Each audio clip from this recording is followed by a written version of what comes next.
start off with one question. What is the meaning of life?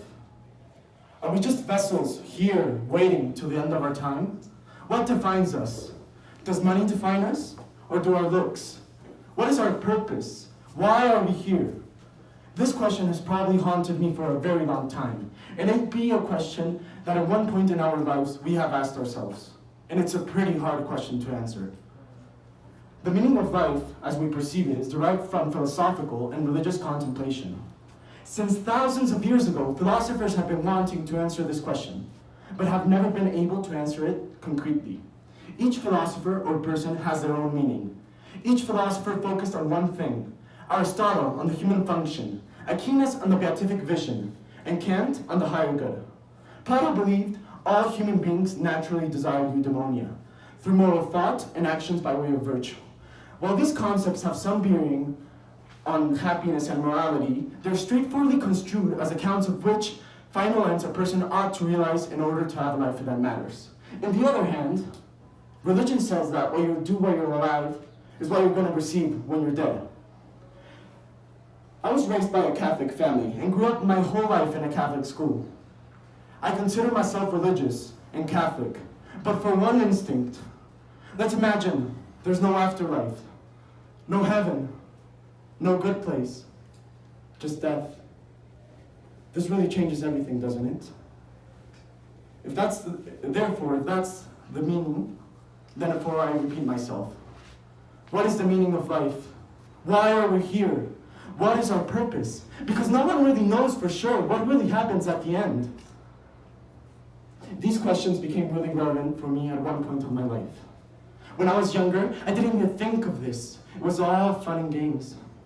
But things changed. I changed. At the age of 12, about 3 years ago, my cousin was detected a tumor. Eventually, as a consequence of late operation, the tumor progressed into cancer, and so did the cancer. She was only 12. At that point in my life, I started wondering, why her? Why us? Why me? Out of all the 7 billion people in the world, why couldn't it have been someone else? As the fight against cancer went on, we started to put all our faith in God. And I'm not talking about no ordinary cousin. I'm talking about a cousin that was there for me my whole life, and it broke my heart to see her like that. Eventually, I started to gain hope. I started to think that everything was going to be okay. I was never yet to imagine what was yet to come. As usual, she was going through her chemotherapies. But the doctors called and said she needed 6 at a time. So she returned to Houston for some medical attention. Basically, during this time, she was in a coma. Her cells needed to regenerate. She needed time. One April 15th of 2017, I was approached with the worst news I could ever receive. Was that a coincidence? She died the same day of Easter. I was shredded. I can't even remember the last time I said goodbye. At that point, it struck me. Never have I ever experienced so much sadness than that cold morning of April 15th.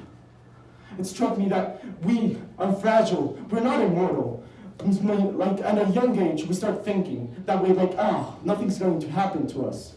But it does. I started realizing that we never know when we're going to be hit by a bus tomorrow. Our lives can be taken away at any moment, just like this. People die, and everything stays.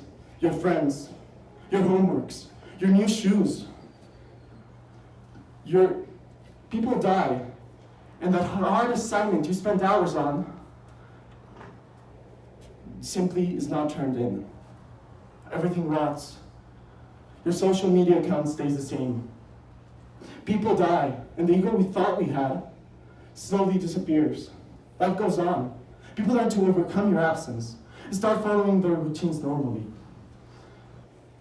People die, and all the problems they thought they had simply disappear. The problems with your ex dissolve. People die, and society doesn't change. Like if us being here didn't make no difference. Like in reality, it doesn't. We're small, but arrogant. We live forgetting that death is always right around the corner. People die at the blink of an eye.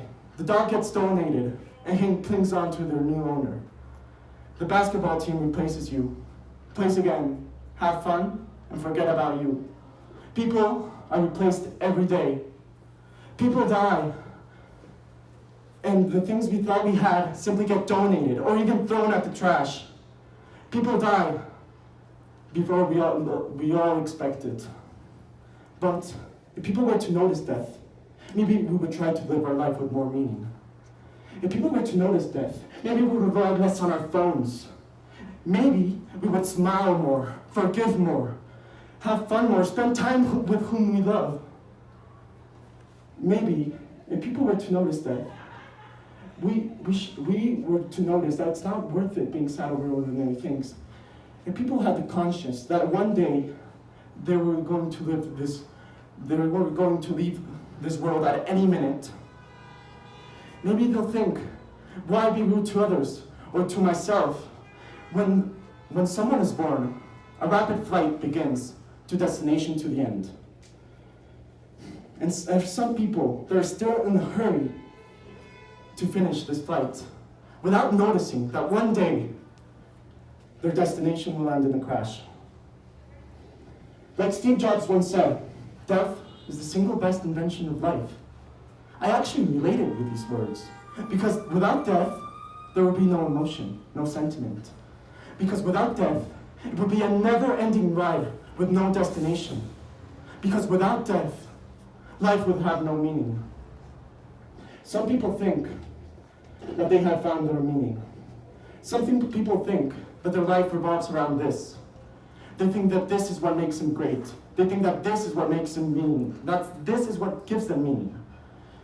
The other way one they see, the world they think, is all revolved around this. But what happens when death comes around? What happens to this? Like the richer you get, the more miserable you become. And this is all the meaning you have for your whole life. But what happens? The meaning you gave to this simply breaks. Disappears. People, that's all you're going to be remembered by.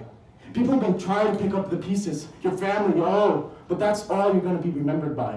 So you want to be remembered by your true self or by this. Now, after all this time, I have found the true meaning of life. Life is about valuing the time you have left here. Let's answer this question. What are you doing with the time you have left? I invite you to reflect and be proactive. Enjoy every single moment of life. Take advantage of every single opportunity to be happy and make happy whom surround you. Out of all the trillions of possibilities that you are here, with your parents' meeting, your grandparents' meeting, and so on, I think your life is a miracle. I think you're unique. I think you're special. So don't waste time holding grudges. Don't waste time on hatred. Just don't waste time at all. Be who you want to be. Do what you want to do. Our purpose in life, everybody has a different meaning of life. Our purpose is to find that meaning. I therefore invite everyone to live their life with true meaning. Start now. The first day of your life, of the rest of your life begins today. Thank you.